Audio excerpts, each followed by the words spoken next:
Salam, coucou, bonjour tout le monde, j'espère que vous allez bien, j'espère que tout va bien pour vous. Aujourd'hui, on se retrouve pour une nouvelle vidéo. Une nouvelle vidéo à la suite de la série spéciale Bypass de mon opération du bypass. Donc, vous étiez nombreux à me demander que je vous explique un peu plus sur mon parcours, sur comment ça s'est passé toute cette année durant lequel j'ai fait mon parcours et mes démarches pour faire cette opération et vous faire un petit retour. Ensuite, suite à cette vidéo, je pourrai vous faire enfin le bilan des 1 mois post-opératoire. Comme ça, vous pouvez savoir ce qui s'est passé tout au long de ces derniers jours depuis que je me suis fait opérer. Par le commencement, le début de ma décision, comment ça s'est passé, qu'est-ce qui s'est passé dans ma tête pour que Aziza se décide à faire cette opération. Ensuite, après tout ça, je vous ferai les étapes, je vous expliquerai tout ça et à la fin... voilà, je reviens un peu avec mon bilan, mais un peu les retours que j'ai eu négatifs de certaines, etc. Mais ça, je vous avais fait une vidéo spéciale. Donc avant tout, je vais me présenter vu qu'il y a des nouvelles personnes qui viennent me découvrir. Donc moi, c'est Aziza, je suis maman de 4 enfants. Donc maintenant, tous assez grands. Je suis sur les réseaux sociaux depuis plus de 5 ans, sur YouTube, Instagram. D'ailleurs, je vous invite à me suivre sur les réseaux et sur les autres réseaux sociaux. Et de base, mes réseaux étaient là pour partager mon quotidien de maman avec des astuces, des routines ménage, des routines, des tests, des organisations, etc. Et au fur et à mesure, j'ai inclus des vlogs et je partage aussi de temps en temps mon quotidien. Voilà, depuis plus de 5 ans, on a vu mon évolution, ma prise de poids aussi avec des hauts, des bas, avec des pertes de poids, avec des compléments alimentaires, etc. Et j'en passe et il s'est avéré que j'ai pris en 5 ans, j'ai dû prendre 15 ou 20 kilos en plus entre temps par rapport déjà à après ma grossesse. J'ai commencé mes réseaux, il faut savoir, après mon 4e enfant, c'était juste après mon accouchement à quelques mois. Ma fille était encore toute petite, pourtant j'avais repris le boulot, etc. Enfin bref, je vous invite à voir mes vies suite à ma prise de poids. Il y a 1 an, j'avais repris mon boulot d'aide-soignante à mi-temps, presque non, à temps plein en Suisse et j'étais dans un travail très intense. Pendant cette période, j'avais perdu quelques kilos, mais quelques jours après, quelques semaines après, j'ai fait une reprise de poids, mais fulgurante, comme j'en ai jamais vu. Et durant cette année-là, j'ai eu beaucoup de périodes comme ça. Mais plus je perdais, plus je reprenais plus. Et je crois que là, ça a été le coup de grâce quand j'ai vu ma prise de poids d'un coup et que je commençais à enfiler mes vêtements et que ça ne m'allait plus. Et que dans l'année aussi, j'ai eu beaucoup de flash, enfin, pour me dire que voilà, t'es en prise de poids, ça te fait des complications de santé. J'avais fait un test du sommeil à ce moment-là suite à mes problèmes de sommeil, mes ronflements et ma fatigue intense en journée. Et suite à ça, on a découvert que j'avais de l'apnée du sommeil. Donc mon ORL m'a conseillé la perte de poids. Mais plus le temps passe et plus ça s'empirait, plus le sommeil était difficile et plus voilà, l'essoufflement apparaissait, la fatigue, les douleurs de genoux. Et je crois que la douleur de genou a été un plus, c'est quand une fois j'ai monté quelques escaliers en centre-ville en été et que mes genoux ont commencé à être hyper douloureux. Je n'ai jamais senti une douleur aussi intense et j'avais l'impression presque que mon genou allait claquer. Et je me suis dit non, là c'est pas possible, je vais pas continuer comme ça. Du coup, dans toutes ces petites choses comme ça qui venaient m'alarmer à chaque fois, a fait que j'ai pris la décision d'aller voir un chirurgien bariatrique. Avant cela, avant de commencer votre parcours, il faut toujours voir d'ailleurs son médecin traitant. Donc j'en avais déjà parlé à mon médecin traitant, il m'a dit qu'il pouvait me faire un courrier si je le souhaitais, etc. En soi, il me voyait, il me disait non, mais toi, j'ai pas l'impression que tu as beaucoup de poids à perdre, mais dès que je monte dans la balance, il me dit ah ouais, quand même, quand même. Et il me dit oui, si tu sens que tu as trop sachant que dans ta famille, vous avez tous des soucis d'obésité, de problèmes de santé, etc., hypertension, diabète, etc., on peut que préconiser de perdre du poids. Et si pour toi, voilà, l'opération te semble le mieux, moi je suis pas contre en gros, et je peux te faire un courrier. Donc il faut toujours aller voir. De toute façon, son médecin traitant, il te connaît depuis des années, il sait ce qui est bien pour toi ou non.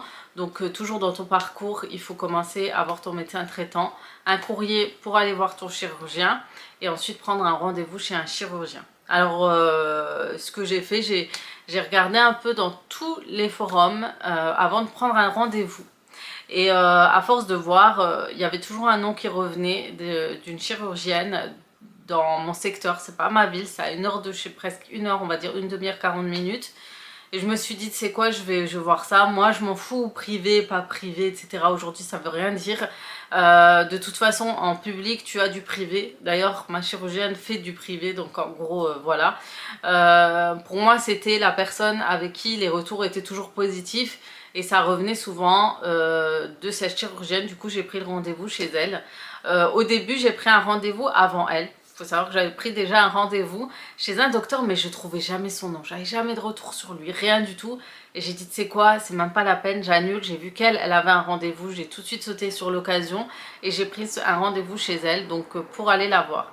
J'avais une semaine après ma décision, j'avais ce rendez-vous, je suis allée la voir. Je me suis dit, qu'est-ce que je fais? Est-ce que je suis sérieuse ou non? Est-ce que j'y vais? Et j'y suis allée, du coup, je me dis, est-ce que j'ai pas l'air bête? Parce que c'est vrai que tout le monde le dit, moi physiquement ça ne se voit pas mon surpoids. Mais ça ne veut rien dire encore une fois, et vous allez voir avec le temps, je vais vous dire, vous allez vous remarquer pourquoi. C'est pas le visuel, c'est toi qui ressens ce que tu portes tous les jours au quotidien.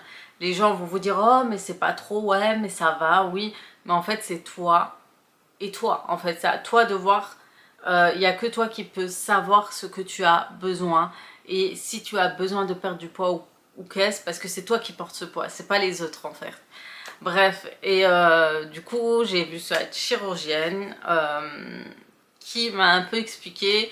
Elle m'a regardé aussi, première réflexion, mais elle avait vu que ils ont tout de suite le réflexe, ils savent. Et du coup elle me dit de me peser. Donc première chose, je me présente. On te donne un document quand tu arrives à ton rendez-vous.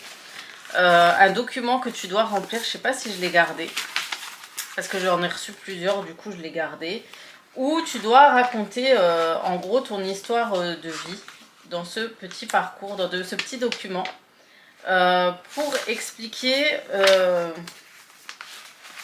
en fait ton parcours de prise de poids, de perte de poids. J'aimerais bien le retrouver.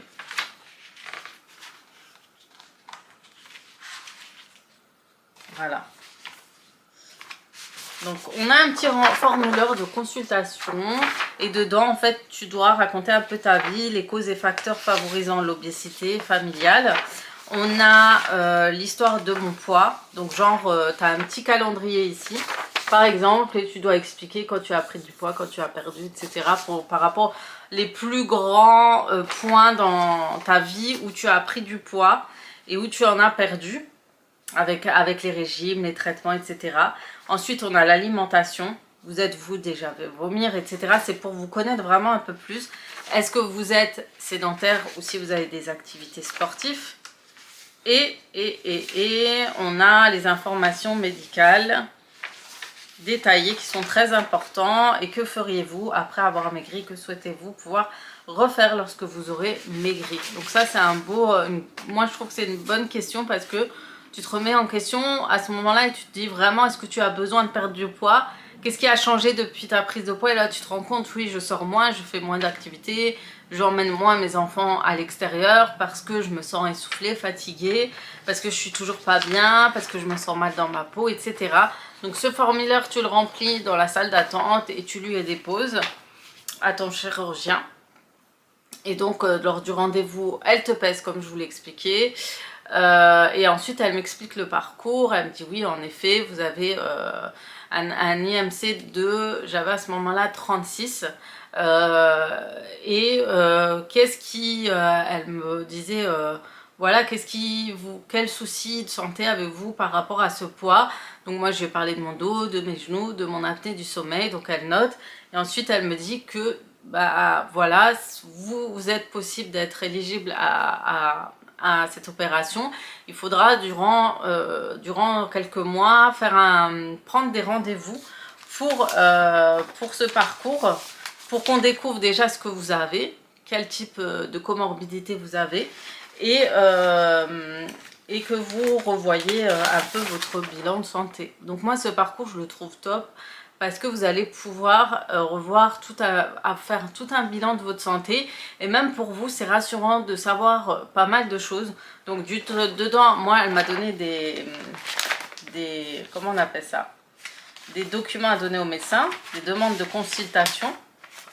Voilà, vous les recevez, à chaque docteur vous lui apportez ce document, et un fichier avec tous les numéros de téléphone des personnes que je vais contacter pour avoir ces rendez-vous. Donc on a déjà le bilan centre nutritionnel. Alors un centre nutritionnel c'est payant, il y a des diététiciennes, sauf le kiné qui n'est pas payant. Voilà, vous avez là-bas tout ce qui est sportif, activité, etc. Donc ça c'est pas obligatoire en soi, mais c'est préconseillé surtout au niveau nutritionniste, diététicien et kiné. Ensuite vous avez le bilan médical. Bilan médical, on va revoir tout au niveau de votre santé.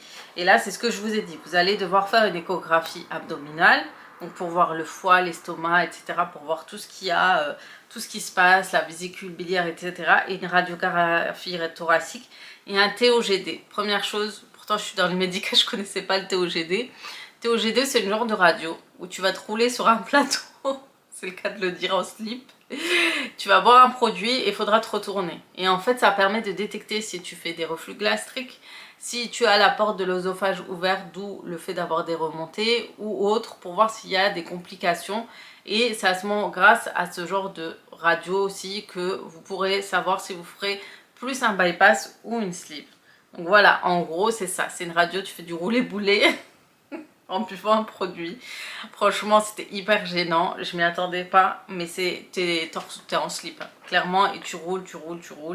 On te demande de tenir, de tourner, de te mettre à gauche, à droite, de te mettre à plat. Enfin, après le plateau, il est droit. Après, il se couche. Donc, tu commences à... Vraiment, c'est incroyable, cette radio. Voilà, c'était une expérience. Ensuite, tu as la gastroscopie, c'est la fameuse caméra qu'on fait entrer de ta gorge et qu'elle va découvrir tout ce qui se passe dans ton œsophage, ton estomac, tout ce qui se passe à l'intérieur. Donc tu peux le faire en anesthésie générale parce que c'est très très désagréable, ou normal. Donc moi j'ai fait normal, ils me l'ont fait passer par le nez, Dieu merci ça passe mieux. Moi ça a été, sauf quand c'est passé par le nez, on te met un produit anesthésiant sur le nez. Il te passe, mais tu sens quand même le passage. Et ensuite, il y a de l'air qui rentre aussi pour dilater un peu toutes tes voies. Et il va regarder tout ce qui se passe à l'intérieur. Donc tu peux voir en même temps quand tu es réveillé. Et moi au début ça allait, à un moment ça allait. En plus tu as les infirmières qui viennent, moi il y en a une à me caresser la tête, elle me disait ça va. Ils essayent de discuter pour que tu penses pas à ce qui se passe à l'intérieur de toi, mais à un moment je croyais que ça allait tellement être désagréable, j'ai cru que j'allais péter un plomb. Et quand ils me l'ont retiré, donc quand ils m'avaient demandé avant si j'avais des douleurs, etc. Je dis oui, j'ai souvent des brûlures d'estomac, j'ai souvent des douleurs à l'estomac. Et en passant ils ont trouvé toute ma voix, on va dire tout mon estomac inflammé, œsophage inflammé, tout est inflammé à l'intérieur, effrayant. Il m'a donné un traitement quand même parce que voilà, j'en avais un peu partout. Donc ça c'est des risques qui peuvent être des risques de cancer, des risques de... comment on appelle ça? Des ulcères. Ça risque de vous faire aussi des ulcères. Donc vraiment c'est très important quand tu fais ça, tu es soulagé. J'avais tellement de douleurs. Quand je mangeais des fois j'avais une douleur qui partait de là à l'arrière du dos. C'était hyper désagréable, mais c'est des trucs qui peuvent être dangereux avec le temps. Du coup voilà, ça aussi c'est très important de le faire. On va avoir un pneumologue pour voir si vous faites de l'asthme, pour voir si dû au poids par rapport à l'essoufflement, etc. Vous allez faire un test, souffler dans un bec. Vous êtes dans une cabine, vous soufflez dans un bec, etc.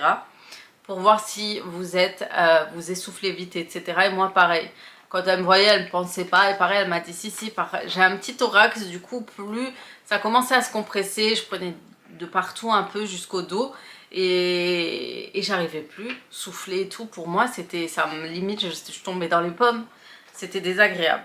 Cardiologue, j'ai vu une cardiologue, j'en ai vu deux. Parce que la première cardiologue était tellement contre l'opération qu'elle m'a tellement mis mal à l'aise que j'en ai pris une autre. Et durant cette visite-là, elle va vous proposer de faire un test d'effort, etc.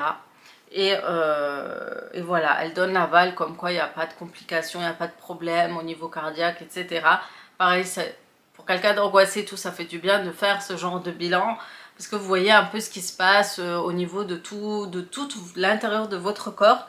Et ça, je trouve ça important. Donc ça, c'est vraiment bilan médical préopératoire très très important. De toute façon, tant que vous n'avez pas un de ces rendez-vous, c'est mort. Vous ne pourrez pas continuer l'opération tout simplement. Dans ce bilan médical, vous aurez une consultation à l'hôpital centre nutritionnel, comme je vous l'ai dit. Il y en a un où c'est plutôt un centre diététique, etc. Et un autre, c'est un centre nutritionnel. Celui-ci est très important aussi. Et celui-ci, vous allez voir une diététicienne, une nutritionniste, un endocrinologue et un coach sportif. Vous allez tout voir et vous le ferez en hôpital de jour pendant 2 fois dans le parcours obligatoire. Donc quand vous appelez, vous avez un premier rendez-vous, on ne vous donne pas le deuxième rendez-vous tant que vous n'êtes pas allé à votre premier rendez-vous tout simplement. Et vous allez là-bas faire tout un bilan, la diététicienne va vous faire des cours, vous apprendre à vous nourrir. C'est vraiment pour reprendre des bonnes habitudes dès que vous reprenez après l'opération. Le but est de réapprendre à manger, de réapprendre à s'alimenter, réapprendre à prendre une activité sportive. Vraiment de retrouver la base des bases et d'apprendre à manger après son opération. Et du coup, dans ce rendez-vous, vous avez souvent, elle nous montre des petits, elle nous donne des fascicules pour revoir quoi manger, comment manger le matin, le soir, etc. On revoit tout, on a des cours. Donc si jamais les filles qui me faisaient tout un bilan, tout un truc, vous inquiétez pas, on nous fait revoir tout ce qu'on doit manger, toute la base des bases du plus important et qu'est-ce qu'il faut éviter et surtout pour garder vraiment nos vitamines après l'opération. Donc vraiment on est super bien entouré lors de cette opération et après parce qu'on va les revoir bien évidemment, je vais les revoir je crois en novembre pour tout ça. On va refaire des bilans sanguins, on va vraiment tout un accompagnement continu parce que le premier jour de rendez-vous que vous avez, la première fois vous découvrez, il faut venir tout, on vous fait une prise de sang, on va vous parler et ensuite quand on vous prend individuellement, on vous dit voilà, suite à la prise de sang, il vous manque des vitamines ou autres, donc on vous oblige enfin entre guillemets à vous complémenter avant l'opération pour éviter d'être en carence après. Et on regarde si vous avez du prédiabète, voilà, toutes les petites maladies aussi qu'il y a, que vous avez avec l'obésité. Et s'il n'y a pas de contre-indication, voilà, on regarde aussi si vous avez par rapport à la thyroïde, vraiment on revoit tout, et c'est vraiment très enrichissant. Ces journées à l'hôpital de jour ont été très intéressantes et m'ont appris beaucoup sur moi, sur pourquoi j'ai pris du poids. On revoit vraiment pas mal de choses, on est plusieurs. Alors il faut savoir qu'on est plusieurs futurs opérés qui sommes là, on peut être 4 ou 5 je crois max. Et à ce moment-là on se découvre, on échange, franchement c'est super agréable. Et on va manger le petit-déj ensemble, le midi aussi, comme ça elle nous montre pour voir comment manger, mâcher tranquillement. Voilà, j'ai réappris vraiment à manger grâce à ces journées d'hôpital en centre nutritionnel. Et on échange, quand ça va pas, on peut les appeler, voilà, si on a des doutes ou autre. Et autre point très important, vous avez une consultation psychiatrique pour voir d'où viennent tous ces problèmes. Encore une fois, pour voir si c'est un problème, si vous avez des soucis déjà psychologiques, parce que l'opération est très difficile, si vous avez des antécédents ou autres, ça peut être très compliqué à accepter. Franchement, après l'opération, ça je vous en reparlerai dans un mois post-op, pré-op, post-op, pardon, je vous expliquerai. C'est vrai que c'est très dur psychologiquement, et si votre alimentation est due à un souci psychologique ou autre, le mieux c'est de pouvoir trouver le facteur, voir pourquoi, etc. avant, pour pouvoir continuer son parcours et éviter d'être en dépression, on va dire, suite à l'opération. Parce que souvent quand on prend du poids, on comble un manque, et souvent des fois c'est psychologique. Et il faut le trouver, parce que après l'opération, impossible de manger. Tu auras envie, l'envie sera toujours là. Tu n'auras pas coupé ton cerveau. Même si en coupant ce qu'il y a dans ton estomac, ils vont enlever ce que j'ai appris, ce que je ne savais pas. Il y a un côté de l'estomac qui est relié à ton cerveau avec des hormones. Et ces hormones sont celles qui vont te donner envie de manger, te faire du bien, etc., etc. Malgré ça, il y aura quand même dans ta tête ces envies, toujours ces mauvaises habitudes qui risquent de revenir. Et il faut se battre contre ça, et ne pas se battre contre ton estomac, forcer à manger des choses, etc. Ça peut être dangereux pour toi. Donc très important de pouvoir travailler ce côté psychologique. Et durant l'hôpital de jour, elles le voient. Je vous dis sincèrement, vous avez beau gâcher ce que vous voulez, elles vont voir si vous êtes prête ou pas. Je vous expliquerai. Mais voilà, bilan psychiatrique très important qui fait partie du parcours et que vous allez pouvoir revoir aussi après le parcours. Donc ça c'est top, et en plus leur psy est vraiment génial, il est top, très à l'écoute.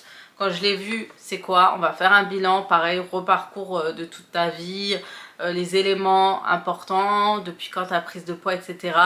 Et lui, il dira si tu es apte ou non à faire cette opération. Donc tout ce parcours-là que je vous ai énuméré, suite à chaque bilan, derrière, il y a un accord. Si un des médecins n'est pas d'accord, tu ne fais pas l'opération. Voilà, tout simplement.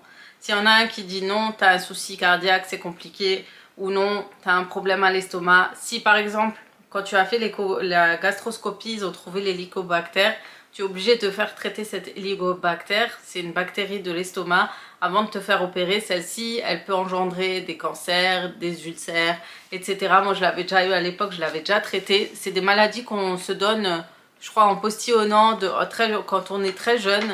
Et ça fait beaucoup de soucis à l'estomac. Et ça, je l'avais déjà traité à l'époque. Et voilà. Et j'ai vu un autre médecin, c'est spécial pour l'arthrose, tout ce qui est os, tout ce qui est problème articulaire, arthrose, dos, etc. J'ai fait une échographie du dos, on a trouvé une discopathie, etc. Et j'ai aussi une légère scoliose. Voilà, tout ce qu'il ne faut pas. C'est pour ça que des fois j'ai mal à une hanche plus que l'autre. Voilà, j'ai appris beaucoup de choses sur moi, sur mon corps, et ça c'est top.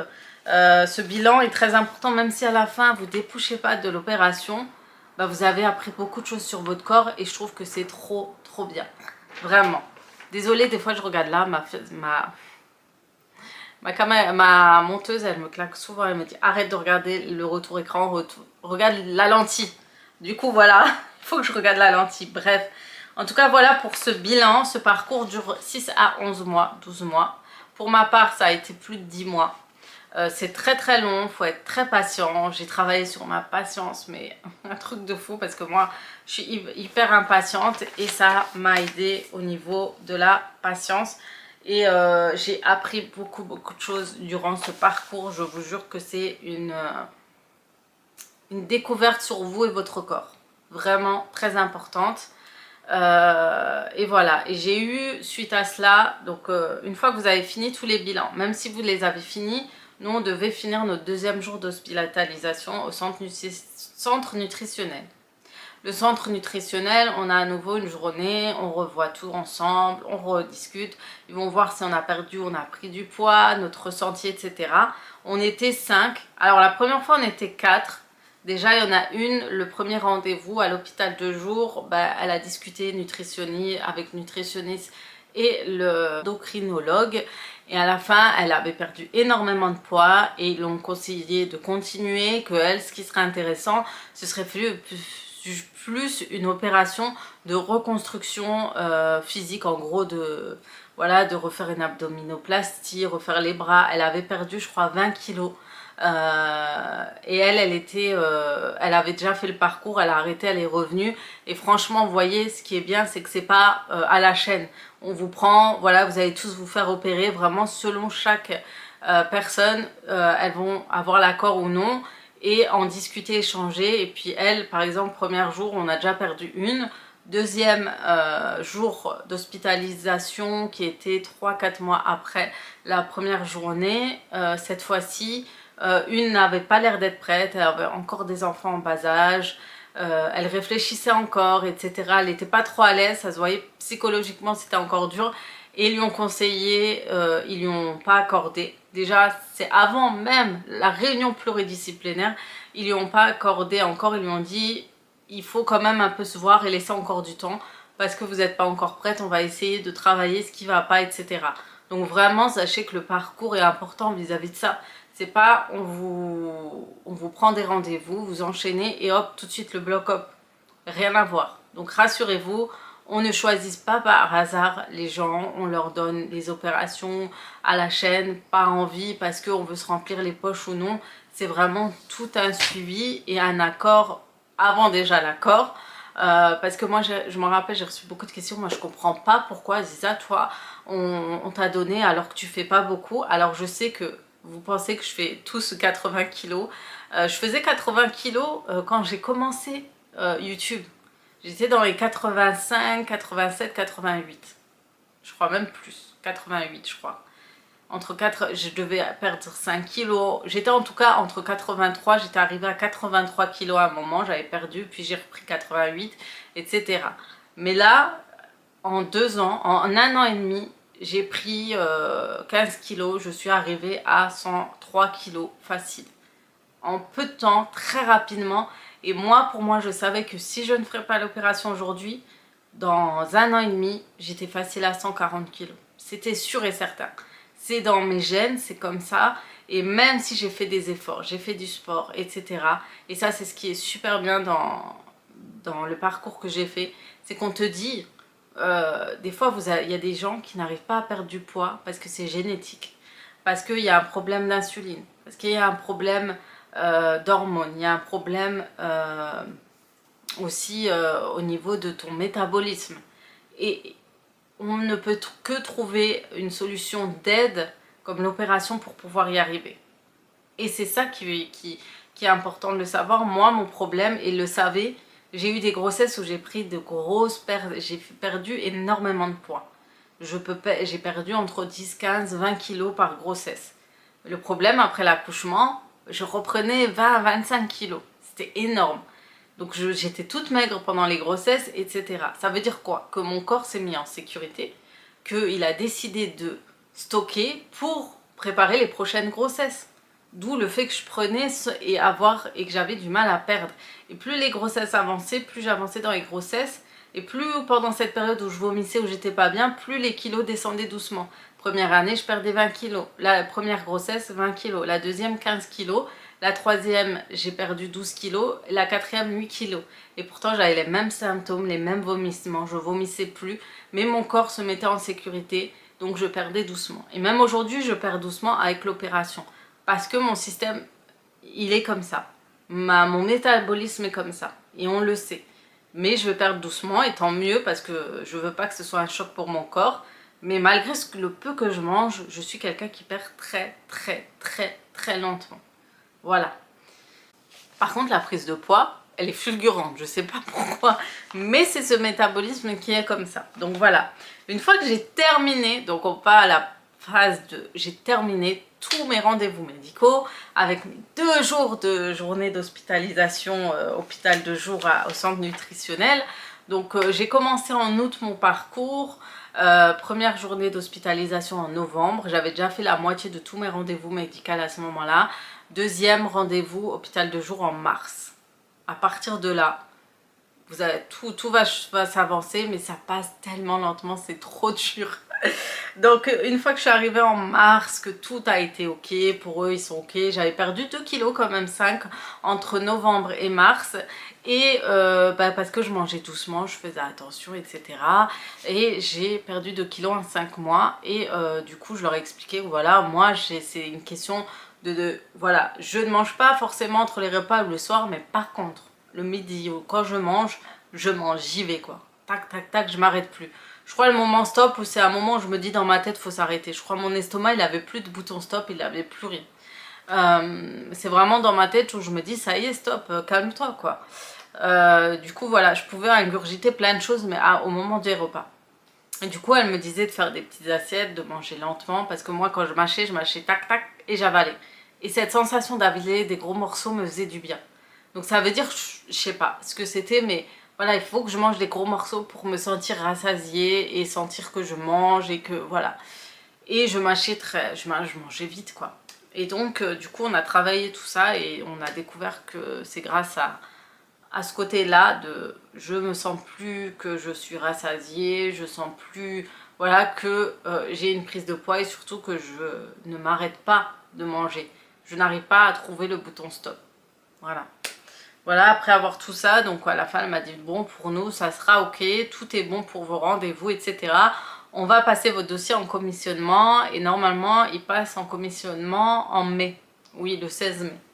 Donc commissionnement c'est quoi? C'est un rendez-vous avec déjà toutes les personnes qui travaillent au centre nutritionnel, diététique, etc. Avec le CHIR, toute l'équipe pluridisciplinaire qui étudie ton dossier et qui va donner l'aval ou non.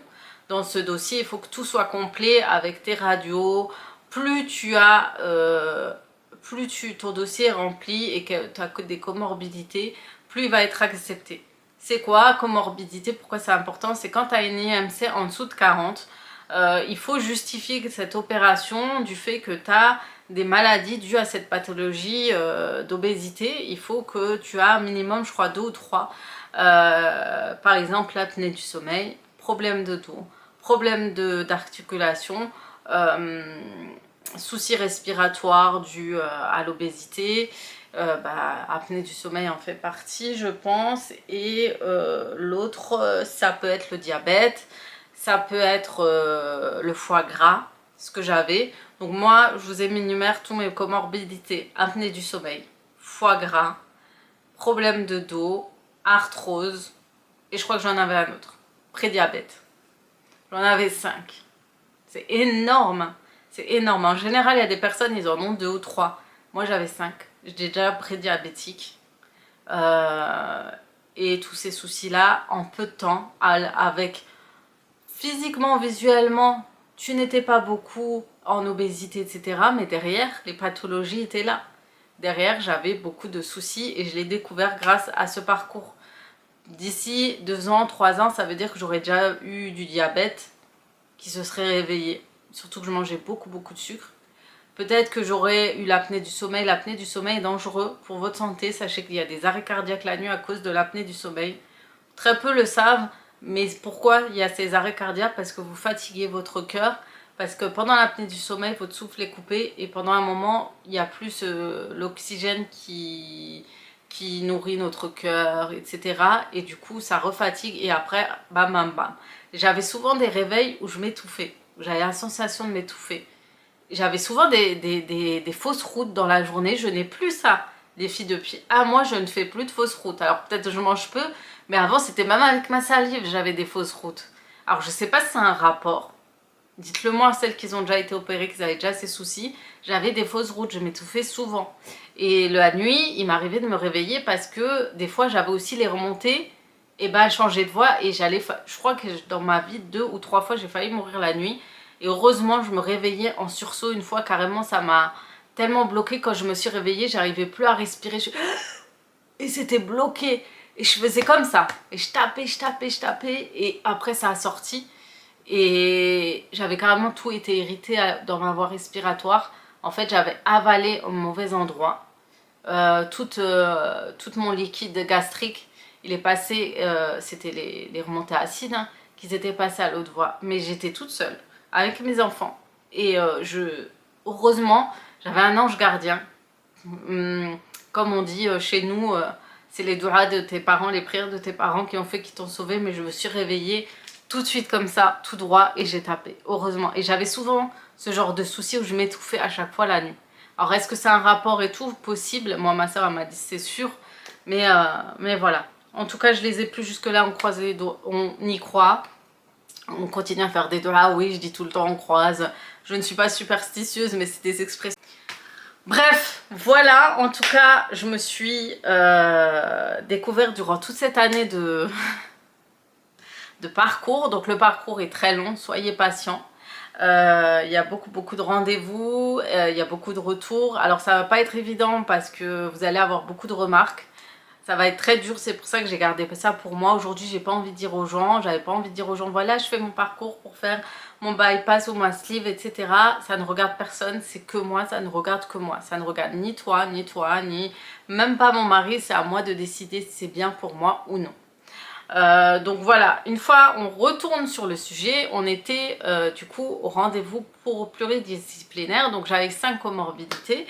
Et du coup, t'attends avec impatience l'appel et tout parce que c'est la secrétaire qui va t'appeler pour te dire oui ou non c'est accepté. Et à un moment, la secrétaire m'appelle. Déjà, elle m'a appelé la première fois avant le rendez-vous, une semaine avant. Oui, je viens voir si tous les papiers sont là. Je dis j'arrive, je vais vous ramener tout ce que j'ai. Donc j'ai tout donné et ce qui est bien c'est que j'avais vu le kiné avant. Il m'a dit tu sais quoi, je lui ai dit je devais faire une radio du dos mais je sais pas si je le fais. Il m'a dit fais-le parce que ça a un plus pour toi. Et ils vont accepter l'opération, plus tu as de comorbidité, plus ils vont accepter. Du coup, je suis partie faire ma radio, donc j'ai tout ramené, tous les documents que j'avais. Et du coup, 2 jours après la réunion pluridisciplinaire, elle m'a accordé l'opération. Donc elle m'a dit c'est bon, c'est ok, ils ont tous tu as eu l'accord pour l'opération. Et durant cet accord, je crois qu'ils font aussi une demande à la sécurité sociale, parce que oui, il y a aussi ce côté de sécurité sociale, si tu es remboursé ou non. Et pareil, IM 736, selon les comorbidités, tu as l'accord ou non.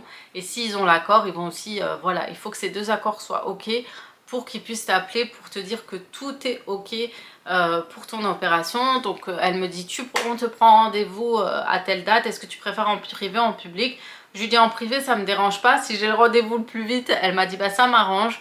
Voilà, dans 2 semaines t'as rendez-vous. Je dis oh non, encore 2 semaines, c'est pas grave.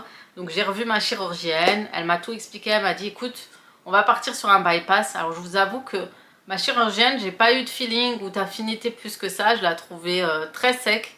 Mais j'ai toujours eu des retours comme quoi elle était très pro et très passionnée de ce qu'elle fait. Et du coup, elle m'a dit tu vas faire un bypass. Je dis pardon, je voulais faire une sleeve. Elle me dit non, mais en fait, on a trouvé que tu avais une œsophagite. Et du coup, si tu fais une sleeve, tu vas tuer ton estomac en gros. Et le mieux pour toi, c'est de faire un bypass pour éviter les reflux gastriques et pour ton confort intestinal, etc. etc. Donc j'ai dit ok, j'ai réfléchi et tout. Après je dis bon ok, on part sur ça. De toute façon, si on me dit que je dois faire une sleeve pour après faire un bypass, c'est pas la peine. Donc va pour ça. Et je dois dire qu'aujourd'hui avec le confort du bypass au quotidien pour avaler, etc. Quand je vois que ma soeur elle avait une sleeve, que c'était différent, complètement différent que moi, je dis bah en fait ouais, heureusement que je l'ai fait. À voir avec le temps, encore une fois, on ne sait pas, c'est que le début. Voilà, donc à partir de là, j'ai eu l'accord, on a pris rendez-vous pour mon opération et je leur ai dit oui, vous n'avez pas une date un peu avant et tout, comme j'ai abusé. J'entends des cris. Bref, elle m'a dit oui, on verra, mais bon, on a gardé cette date et après, vous savez, la suite qui est arrivée. Autre point que j'ai oublié de vous détailler. Avant tout, quand je suis allée chez le médecin traitant, ensuite j'ai vu ma chirurgienne, elle m'a dit est-ce que vous avez fait la réunion sur les informations sur la chirurgie bariatrique? J'ai dit non. Elle m'a dit ça c'est obligatoire, donc je t'invite à t'inscrire à la prochaine. Donc je me suis inscrite à la prochaine. Ça dure 1 heure, une demi-heure, tu y vas. Et en fait à ce moment-là, il y avait ma chirurgienne sur ce jour-là. Donc soit elle, soit un de ses confrères qui va faire la réunion avec d'autres personnes et qui va nous expliquer la chirurgie de l'obésité. Et elle nous explique tout et il nous donne des documents pour bien nous informer sur le sujet. Donc on ne va pas vraiment à l'aveuglette comme pas mal de gens pensent.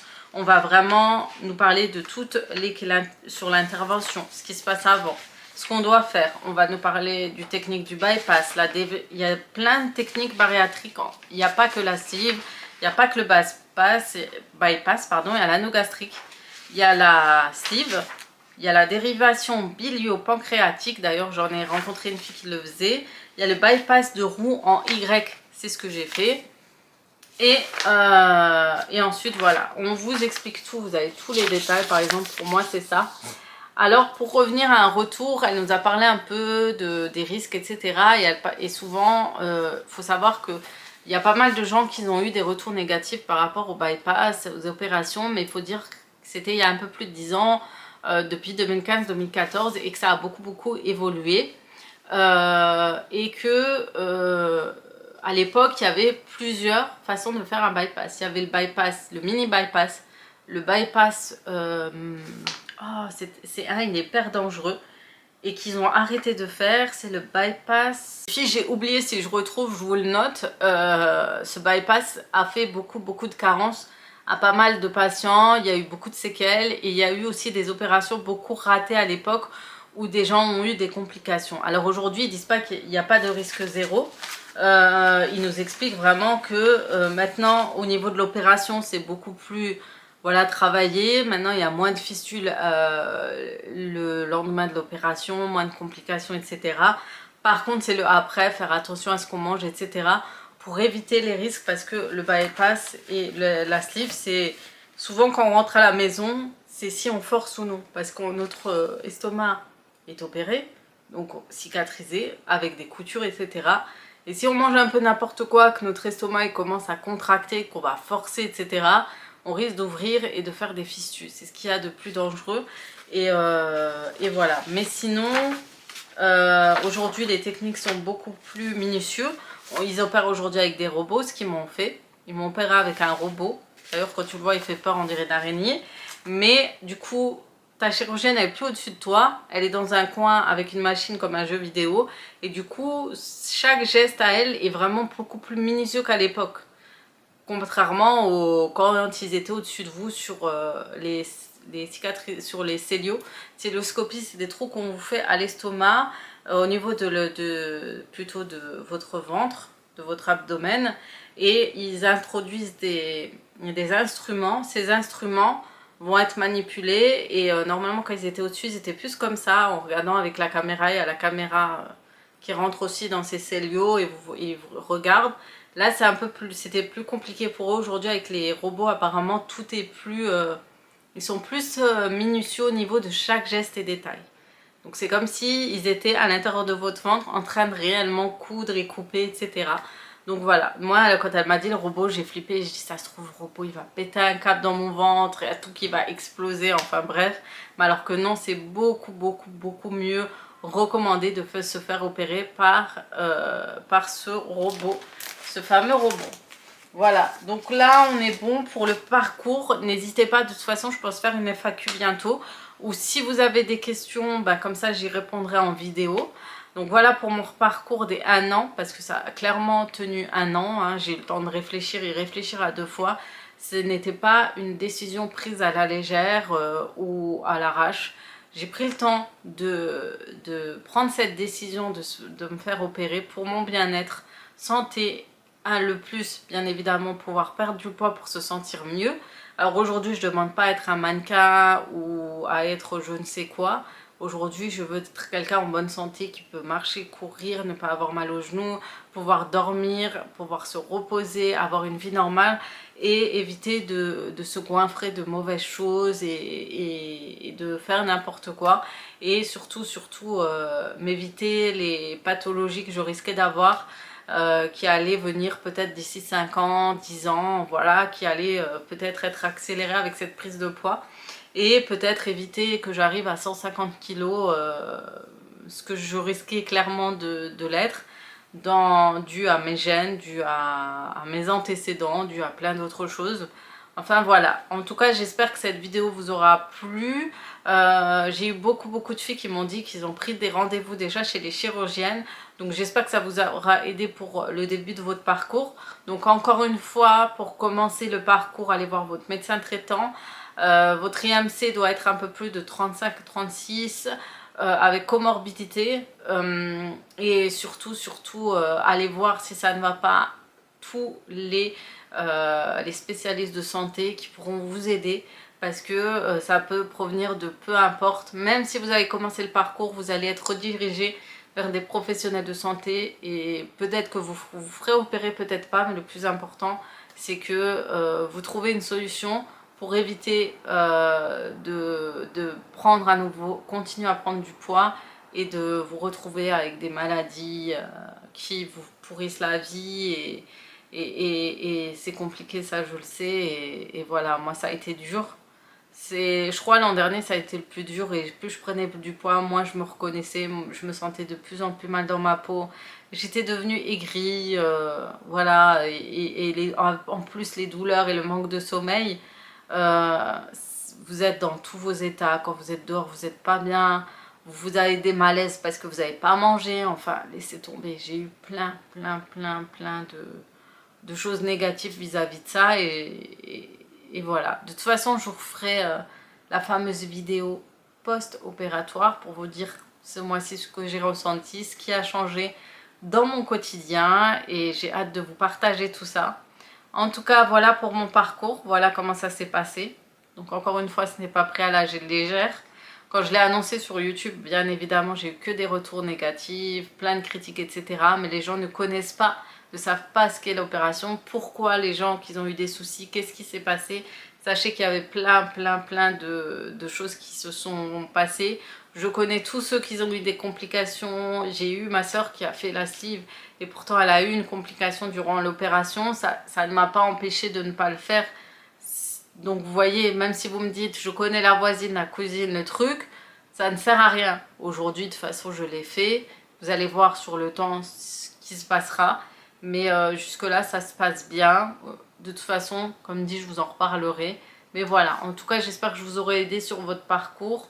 Ne lâchez rien pour celles qui se sont lancées. Continuez votre parcours, ne lâchez rien. Ne vous laissez pas manipuler ou endocriner par les mauvaises paroles, les gens qui veulent vous, voilà, vous dire non, mais ça sert à rien, nanani. Tu vas avoir des complications, personne ne sait, personne ne porte votre poids, personne ne porte vos maladies avec vous, donc c'est pour vous que vous le faites, ni pour, comme dit le mari, ni pour autre chose, c'est pour vous-même et votre bien-être. Voilà, sur ce, je vais vous laisser là, je crois que j'en ai pour 1 heure de blabla, je vais vous faire de gros bisous, et comme d'habitude, je vous dis à très vite pour d'autres vidéos sur ma chaîne. N'hésitez pas à mettre en commentaire les vidéos que vous souhaitez voir sur ma chaîne, par rapport à cette opération, qu'est-ce que vous voulez en savoir plus, etc. etc. N'hésitez pas à aller voir mes autres vidéos du jour de l'opération, etc. J'en ai plein d'autres sur ma chaîne, et n'hésitez pas à vous abonner si vous me découvrez et à laisser un like et un commentaire pour vous découvrir aussi.